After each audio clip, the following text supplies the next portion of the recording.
me see. Did it ask you? It just said, my bad. It's a meeting in progress recording. Okay, so it used to be where if I started recording a podcast, like again back when COVID was a thing, I had um, to like allow it or whatever. yeah, it was like the other person has to accept the recording, and we had many of people who denied the request, and I was like, this doesn't do anything for us. But anyways, um, like it just made no sense. All right, let's do. All right, we'll start in. Turn this down. Turn this down.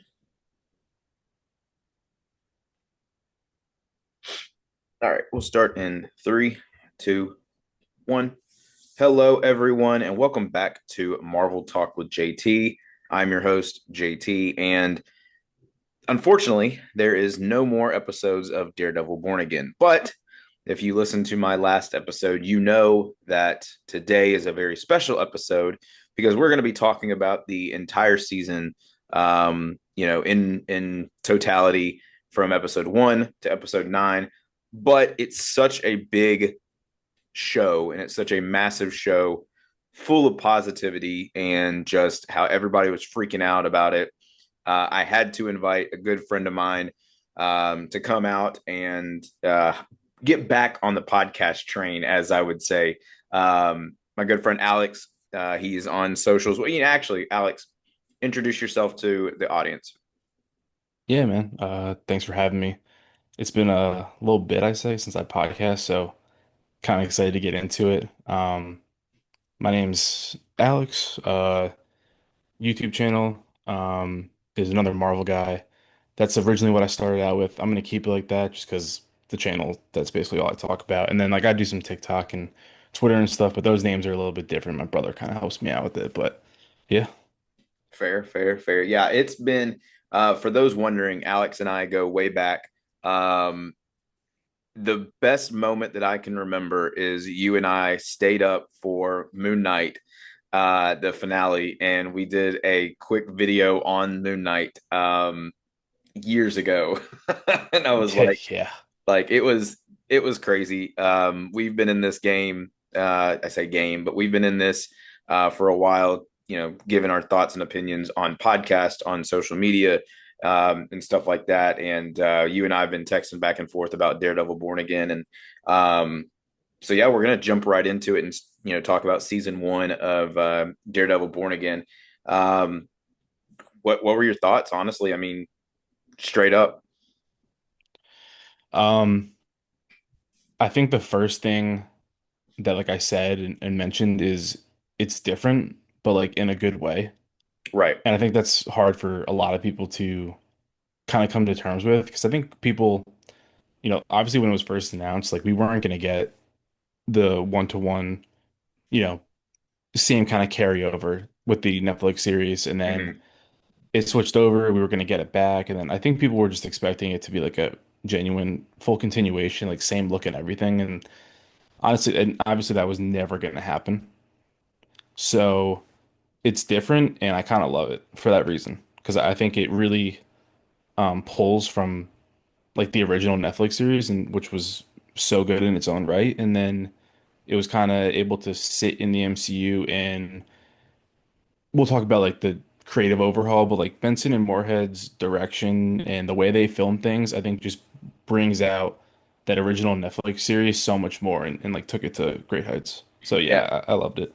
Yeah, it was super interesting too because like again when it was announced a couple of years ago, everybody like you mentioned was like, "Oh my gosh, we're getting that Netflix show back." And then people started realizing, "Oh, this is Disney. It's probably going to be a little Disney-fied and how is this going to be, how is this going to look?"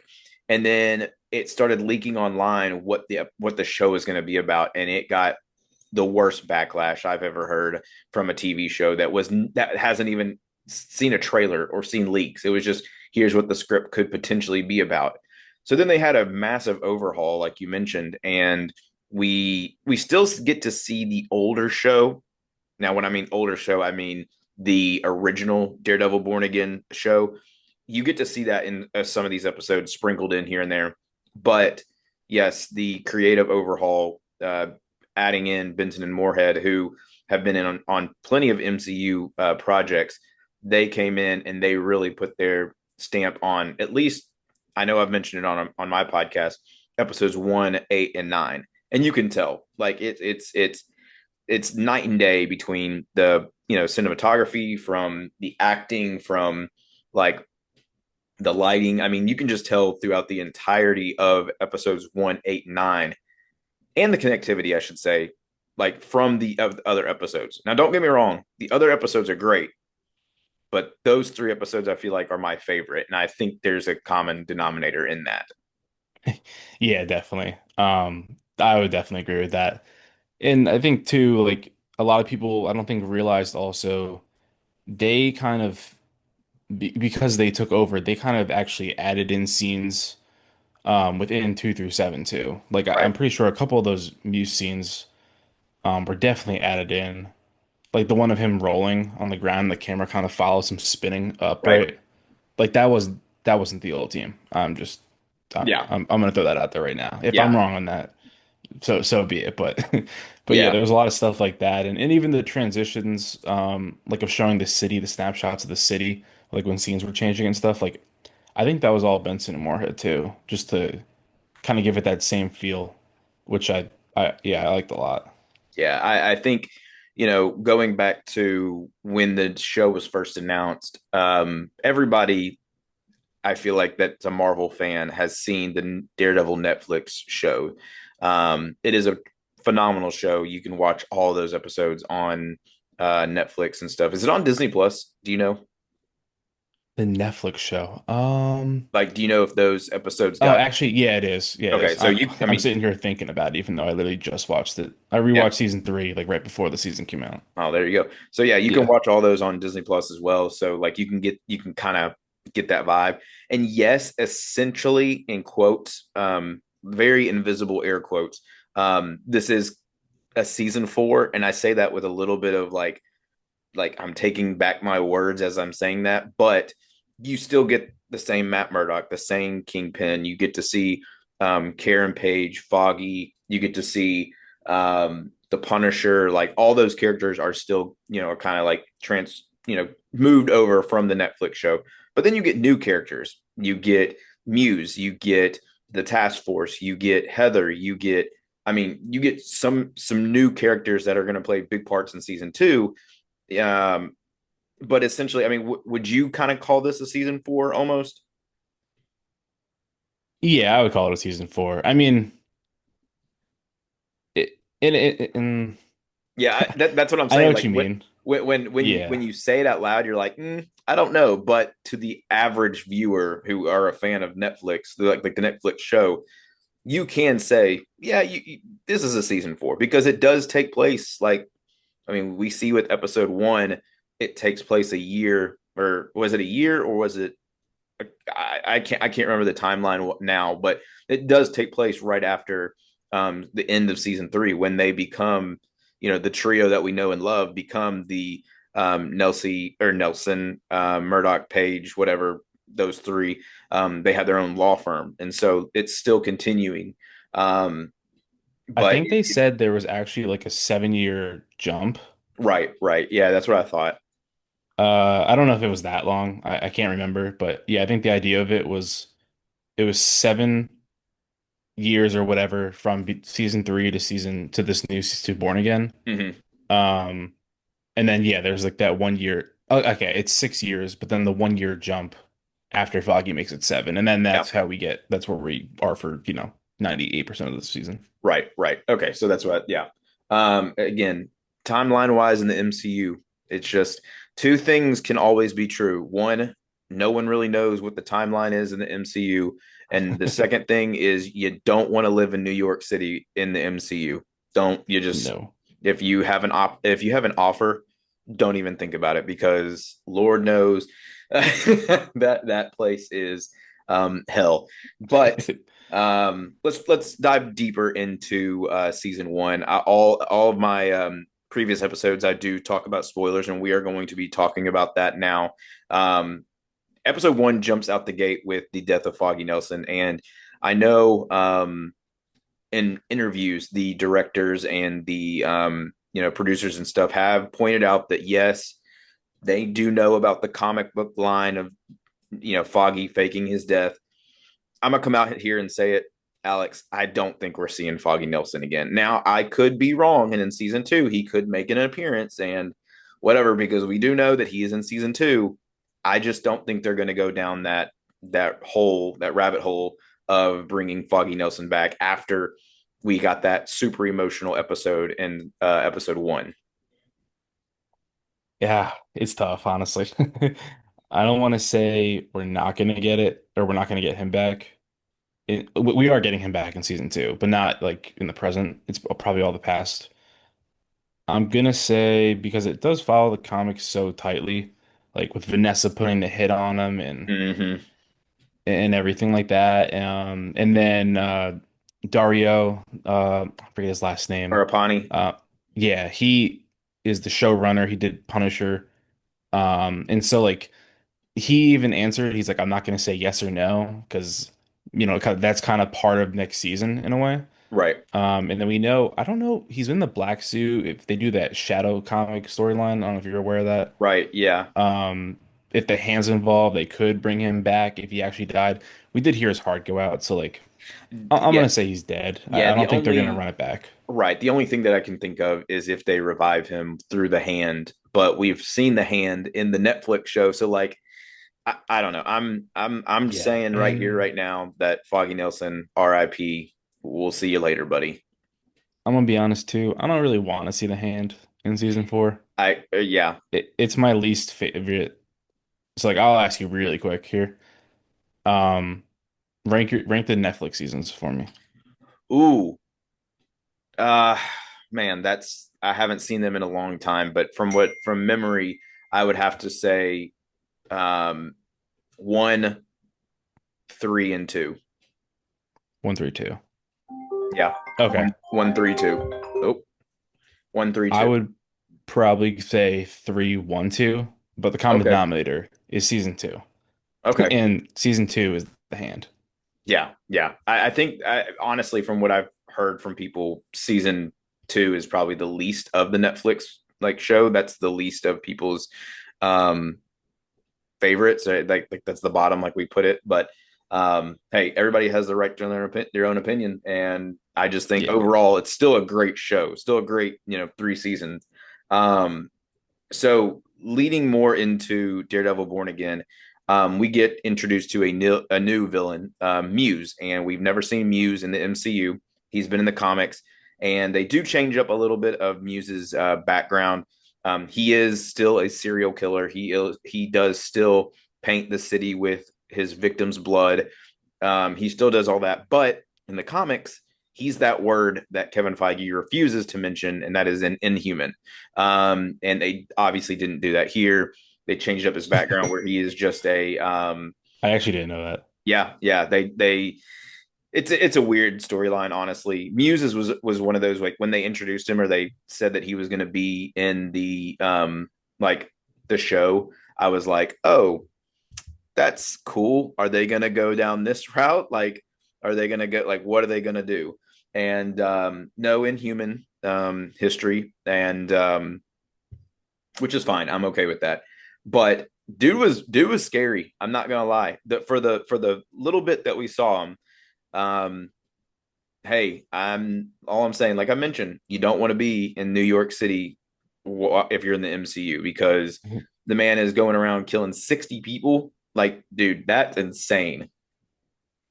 Yeah, I liked seeing Muse. We didn't get enough of him, Yeah. and I did think that the pre-overhaul creative team, I actually thought episodes two through seven were good. Hmm. The only one that kind of stumbles is episode seven, and that is kind of the whole demise of Muse, Right. I guess you can call it. And it was really just because they didn't. He's literally in one scene, where he talks to Heather, and then you're kind of just supposed to like understand that he's been seeing her for a while. And then season or episode 6 is like the big Muse episode where Hmm. like Matt and they fight and he gets found and all that. And then episode 7, he just kind of and we're going spoilers full right for No, that, yeah, right? absolutely, absolutely. Look, All right. it's the Yeah. finale came out, over a week ago. I think it's okay. We're safe. Okay. Yeah. So like Muse is dead. I'm gonna put that in quotes. Do Yeah, yeah. you think he's dead? Um, here's what I'll say, and we I think a lot of MCU fans are in agreement with this. If you don't see a body, then they're not dead. We saw his body, and you know, we saw Daredevil's Billy Club go straight through his chest, and then Heather shot him like four, five, six times in the chest. I'm calling that a death. I'm calling that RIP right there. And then even at that, I mean, the task force did say that they were the ones to do it, and they held up his mask. So like he's been unmasked, he's been shot, he's gotten a club through the chest, like he's gone through it. So if he's still alive, hey, that man is maybe they do bring him back as an inhuman, but no, I think he is dead. I forgot that they like showed the mask to the public. Yeah. Yep. Interesting. Okay. Yep. I know he like I don't know actually a ton about Muse to be honest, but Mm, I do know that he has like I don't want to say psychosis powers, but they're kind of in that weird realm of like the same stuff that uh that like Bullseye and Matt do, where they have like the heightened kind of senses and stuff. right. And that's what makes like all of Daredevil's street villains cool like that is because they can kind of play off of his own power, Hmm. which I feel like is a common thing, but like it kind of works more in like that as and with those characters. But yeah, people said like if he came back, he'll now have those like enhanced abilities because it didn't seem like he had them. Like all we knew was he did what? Karate. Taekwondo. Yeah, like Yeah. yeah, Taekwondo when he was younger, and then apparently he killed his instructor, and that's when he realized that he was, this serial killer at heart, and then um, nobody saw. He was a typical like serial killer. Nobody saw him until he put his work out, and until Yeah. he, it's like okay, like I get it, but the difference between any other serial killer is this man has killed and like kept his victims to use them for murals in the like it was just insane. Like I know in the comics that's what he does, and I was ready for that. But the fact that, I mean, 60 people is wild. That's a wild 60 number. people is wild. Like that's a wild Yeah. number. So it is what it is. But another villain that I want to bring up that you mentioned was Bullseye. We get the return of Poindexter, um, and he for some reason felt like when you look at this season and in a total, um, you have Kingpin as I would say I would put him as the main villain. I would put Muse as like two, and then Bullseye as three. I mean, Bullseye's always Yeah, I gonna would agree with be that. Bullseye's always going to be Daredevil's like main villain. I think like he's always there. He's always coming back. Um, but for this season, I mean, after what we saw with episode one, you know, we learn that Vanessa hires Bullseye to kill Foggy. He kills him, and then he gets thrown off of a roof. He's alive. Kingpin then wants him dead, so he puts him in the general population prison. He escapes there, and then he comes to try to kill Kingpin, only to escape again. Like this man is just like a weasel. Like he has all the opportunities to leave and just like quit this life, but he can't, and he's always going to be tied to Matt Murdock. And it's just I'm excited for season two because I know he's going to have a bigger role in season two, and I'm excited for it. I think he's one of my favorite villains of the show from the Netflix series.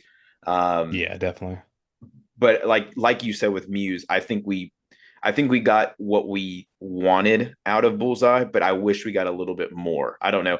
the way that his the way that he does his killings and all this other stuff.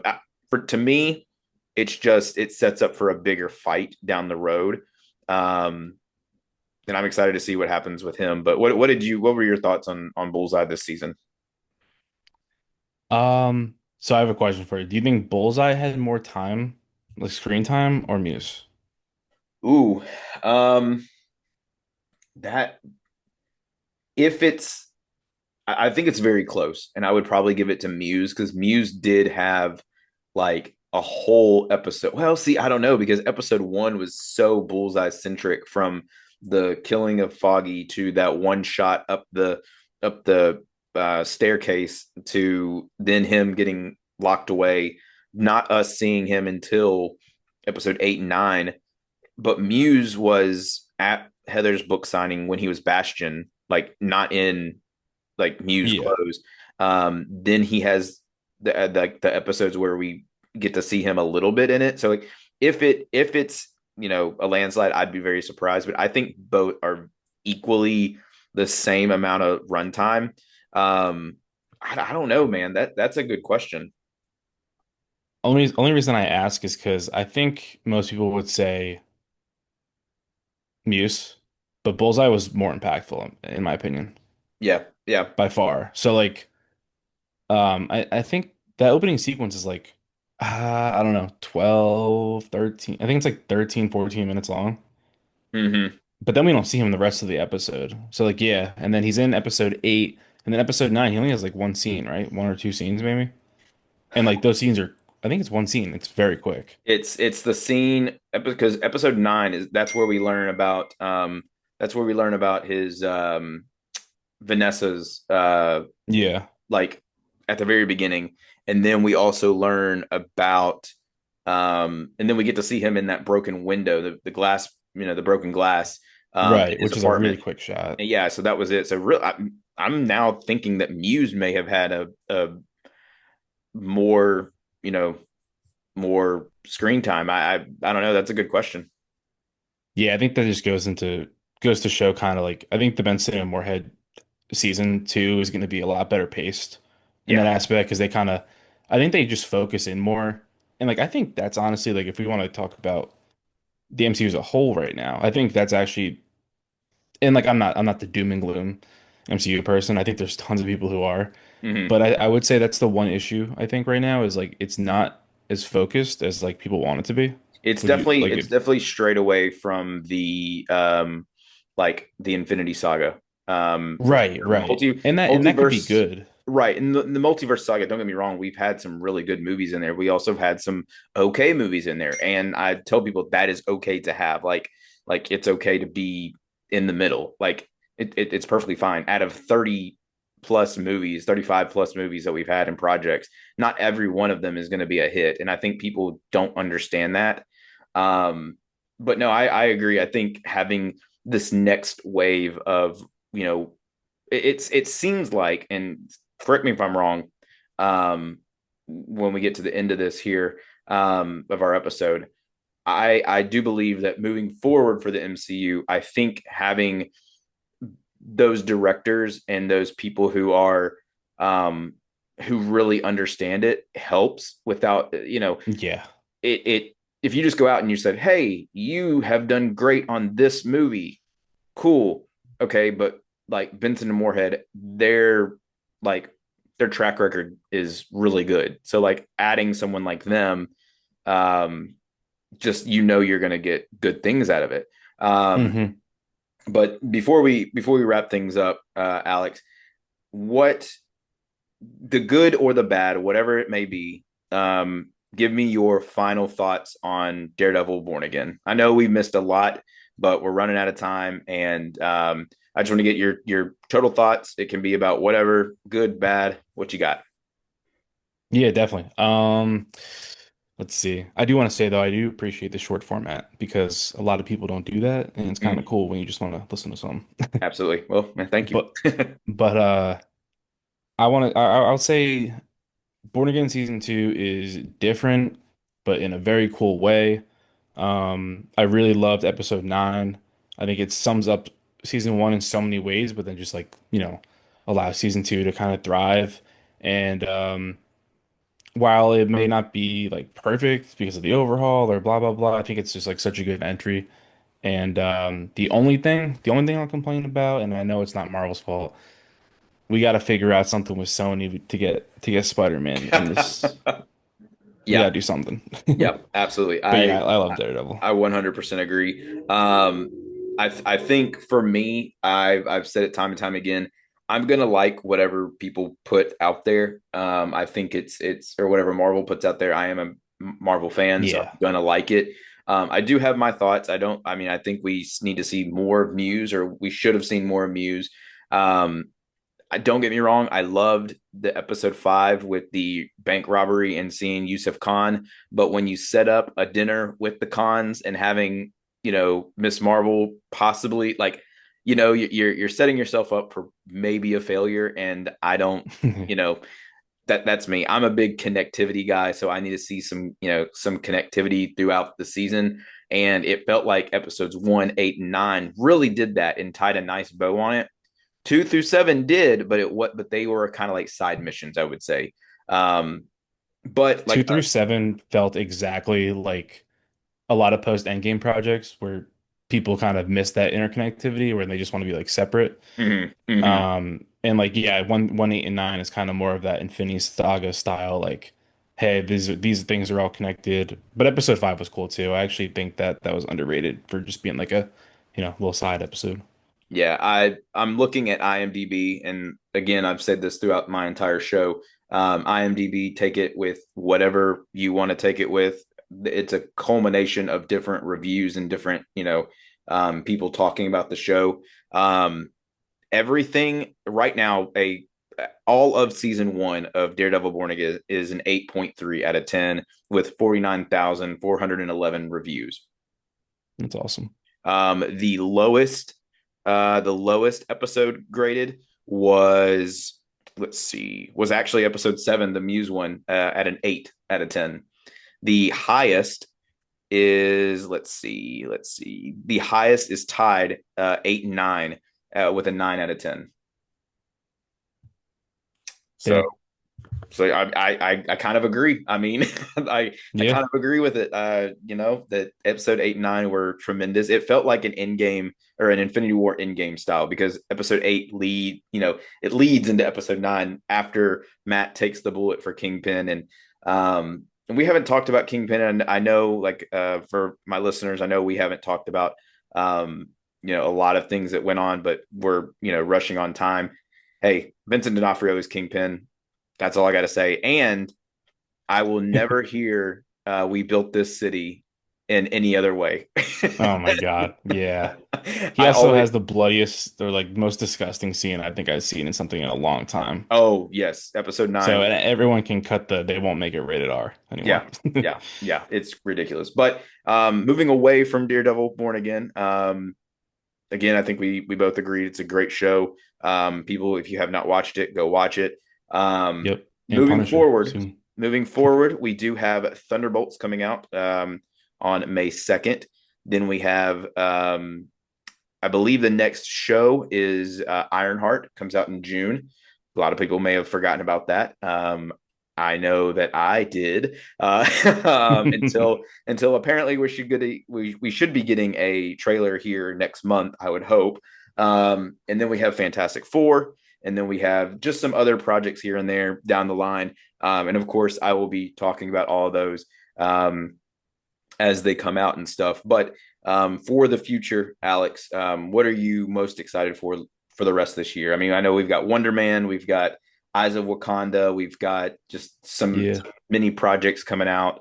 What are you looking forward to the most of the rest of 2025? I do kind of forget a couple of the shows. I think Wonder Man's gonna be cool. I'm not sold on Ironheart, but I really like Anthony Ramos, and so Yeah. Mm-hmm. I kind of like the just like the magic versus tech of that. But I think easily it's got to be Thunderbolts and F4. I mean, and I'm probably gonna say Fantastic Four. I think that's gonna be on a different level, but Thunderbolts I think is gonna be really good too. Yeah, I've said it, after I saw Captain America Brave New World, in February. I told the group of people that we were with, I said, to me, Marvel Studios was excited for this movie. They were excited to get it out, but I felt like Marvel really put all their eggs in one basket, actually two baskets, with every marketing thing that we've seen for Thunderbolts leading Yeah. up to this movie, and then all the stuff that they've done for Fantastic Four. Like it's honestly just these two movies, just the marketing in themselves is incredible. So I'm excited for both, like you said. Thunderbolts, I cannot wait. It's going to be exciting. Speaking on Thunderbolts, for all my listeners, I will be doing an episode the week after it comes out. I don't want to give anybody who hasn't seen the movie any spoilers the day of or whatever. So the next podcast episode you'll hear will be all about Thunderbolts. Um, I'm excited. It's going to be awesome. But Alex, thank you so much for joining me on this lovely Wednesday. I appreciate you, and give everybody where they can find you and all that fun stuff. Yeah, man, appreciate you having me on. Like I said, it's been a while since I've done one of these, but yeah, you can go subscribe if you want, if you're into YouTube. Another Marvel guy. And then Twitter. Actually, I don't really use Twitter like that anymore, to be honest with you. But That's you can fair. follow the TikTok. It's the Simp Show. There we go. Basically, it's the same comics, movies, Marvel, all that, just slightly different name. There we go. Well, guys, that will do it from us. Thank you so much, and we will see you next time.